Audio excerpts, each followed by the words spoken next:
Hey, welcome back to the Disney Plus Everyday Challenge, and today we have Lilo and Stitch. This is the 2025 live-action remake. It is an hour and 51 minutes long, and it's just as I said. They got to keep making these remakes. I don't. Well, I know why, because there's potential money to be made. Although I didn't get to see this in theaters, this is the first time I'm seeing it myself. I get the feeling that a lot of people were also hoping to just catch it on Disney Plus at home rather than trying to wrangle the kids and take them to the theater. That tends to be a theme for a lot of things these days. Unless it's a big action blockbuster that requires the sound and the picture of, say, an Infinity War or a Star War or Avatar War. Avatar. People may not go out to see these as much. I'm sure it did okay, but it probably didn't do as good as they had hoped. But what are you going to do? They can't necessarily make a completely different movie because it's all about Ohana. It's all about an alien chaos agent, basically just a created experiment that was created for violence and chaos, and they got exactly what they wanted. But when he escapes to Earth, he runs into a similar match of his own in Lilo, who is chaos incarnate on a Hawaiian island, basically driving everybody that she comes in contact with crazy. So is he going to unleash her craziness to a greater power, or is she going to tame him? A little both. A little bit of both. Together, yeah, they make a lot of trouble. And I'm not telling you anything you don't already know, because, again, the movie has to be pretty much like the original that everybody adores. There are obvious major and minor changes, I should say. One major change made the news, made the rounds, that they didn't feel like Nani would have done a certain thing in this film, and it's nothing untoward. This is very much a children's film. This is not anything scandalous by any means. But I'm going to spoil one tiny little thing that was the controversy at the time, and I didn't understand fully what it was because I had not seen the film yet. But they were saying that at one point Nani is kind of pressured her, which is Lilo's older sister, who's taking care of her after their parents had died a year or so before. It's a tragic story. His sister's just trying to survive, and Nani is completely overwhelmed in all of this. By the way, it's played by Cindy. My eyes are so bad. Agadong. Sydney Agadong is Nani, and Maya Keloa is Lilo, and hopefully I pronounced those right. Please tell me if I haven't, if you want. And Chris Sanders is back as the voice of Stitch, who created Lilo and Stitch. He's kind of the man behind it. If there's other people who created it, sorry, but I just know of Chris Sanders just because he's the voice, he's the designer, the artist that created the style and look of the characters, as well as, you've seen How to Train Your Dragon. He didn't create those characters, but he created the look and feel for the films of like Toothless and the other dragons like that. So you've known his work. He did the Croods too. There's for DreamWorks, I think it was. So yeah, you know Chris from a lot of different things, but his most notable characters are Lilo and Stitch. And I believe he directed that film also. I could be completely wrong, but there's a whole lot of other things. So it's kind of neat that the creator of all of this is also the voice of the most chaotic and lovable creature in the galaxy, in the Disney galaxy. So far, I think. And can we think of somebody that's more chaotic? I don't know. Well, Lilo. The girl, Maya, does a wonderful job of just being a live-action version of the Lilo we know and love. They recreated a number of different things that we see her do from the movie, the animated movie, but she gets to her own moments well before Stitch comes into the picture. And yes, I know she's 6, but I know that the kids, the only noise they seem to be able to make when they're excited or disappointed or doing anything is to scream. As a parent, you may know this, that the only way they express themselves is a ear-splitting scream. And, well, I could see why Nani gets a little on edge, just a little on edge, when it comes to Lilo and all the craziness that she brings in behind her wherever she goes. So this right here is actually a really good thing. But the thing going all the way back, by the way, since after I was naming actors, going all the way back to what I was saying before, when Nani is given the choice by the social worker, played by, why can't I say her name? Come on, give me a name. Tia Carrera. Tia Carrera, who did the voice of Nani in the animated film, the social worker, is Tia Carrera. So when she's given the choice, ultimate choice, with all the craziness going on between the dog and losing her job and not being able to get a job, and David being clueless, the guy who really likes Nani. There's no resolution to that. I will not. That's another spoiler. But it's really, the focus has to be pushed onto Lilo and Stitch here, obviously. But at one point, Nani has to make a choice in order to give Lilo a better life, and that is to give up custody of her. And Ohana means family, except when there's something that makes things too tough. And that was a big issue for a lot of people who saw this film in the theaters. And so the hubbub for the time was about that. But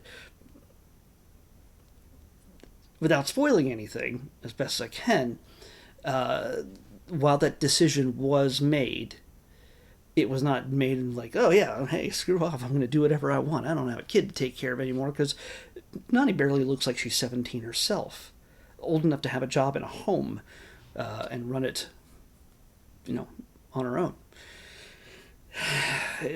So she's looking really young, and she's really overburdened. And it's not like she wants to get rid of Lilo or separate herself from her, but it's a hard decision that not many people were happy with.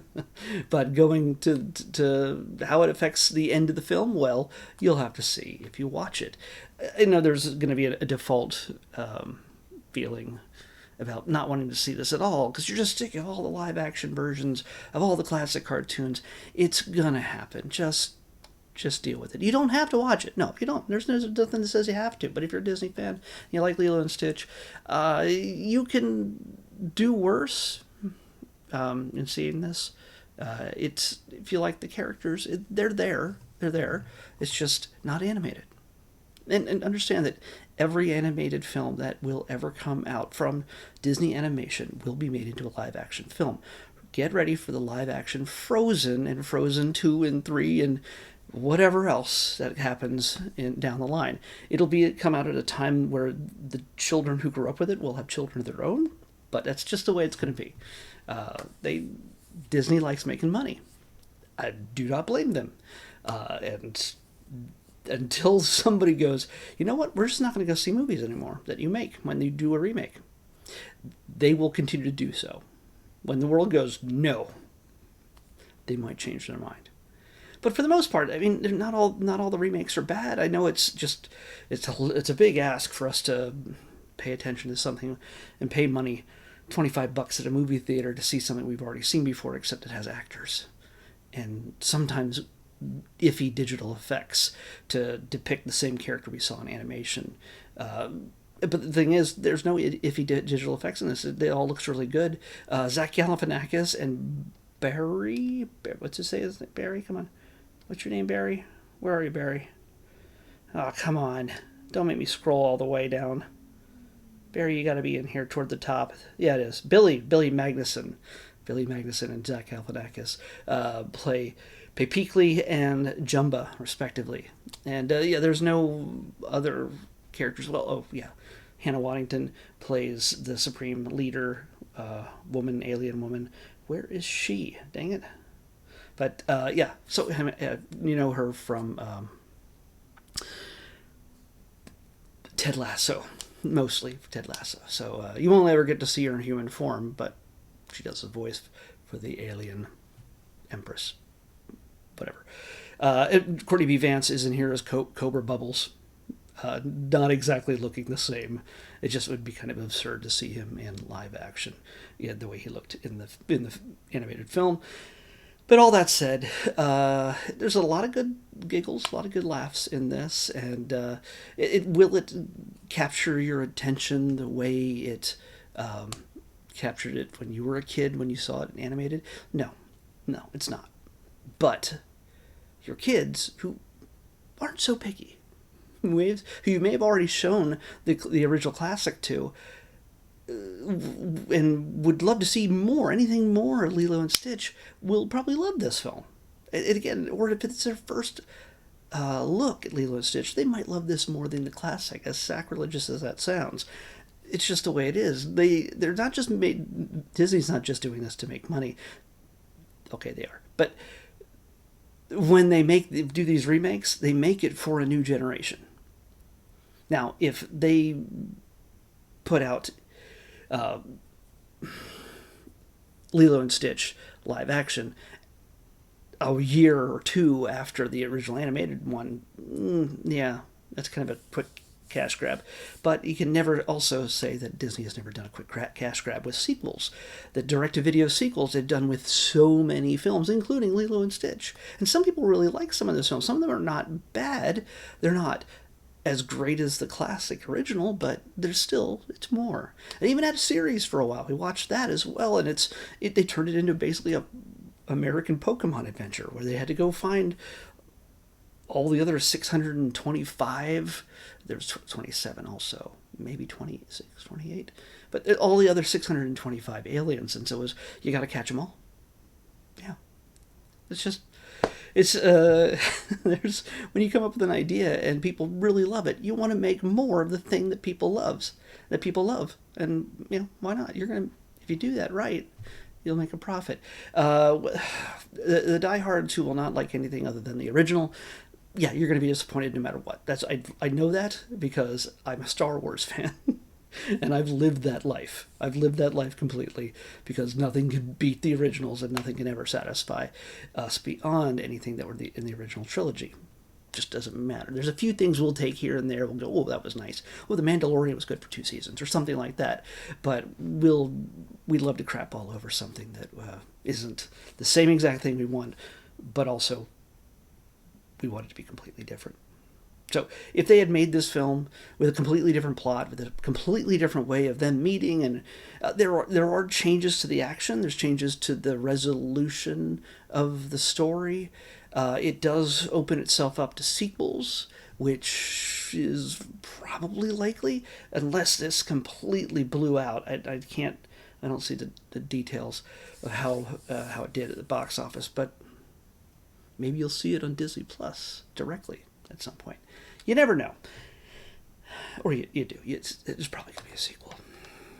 So I'm sure the characters are contracted in, but the problem is, if they don't make them fast, Lilo's going to be like 27 in like no time at all. She's 6 here. You got to be cranking these things out every 2 years. And I haven't heard anything yet about them announcing, even at the destination D23. If they're going to announce anything else, a sequel, they're going to announce it next summer at the very latest at D23 Expo in Anaheim. Which is already on the calendar. So, what was the thing I chose yesterday? Oh, yeah. It was, I think it was number 48? No? Well, whatever it was, I remember what it was. It was, no, it couldn't be it couldn't be 48. Come on. This thing it died, and now I have to reload the spreadsheet. I have to bring it up. Come on. So, how's your day? So all this to say, I enjoyed it. It's not exactly my favorite film, and it's not the kind of thing that had to be made. You can say that for any film, but it was made, and it's all right. It was 146. That was what it was. 146 is, I believe, yeah. Oh God, yes. 146. I've already moved it over to tomorrow's episode 2124. WWE Rivals. That's what we're watching next. Unless I'm completely wrong in all my numbering. But yeah, We're gonna watch WWE. Don't ask. It's a series of documentaries about different rivalries within what was the WWF and is now the WWE. And yeah, we'll watch at least one episode of those. So WWE Rivals is what we're watching next in the Disney Plus Everyday Challenge. I'll see you back here tomorrow with that.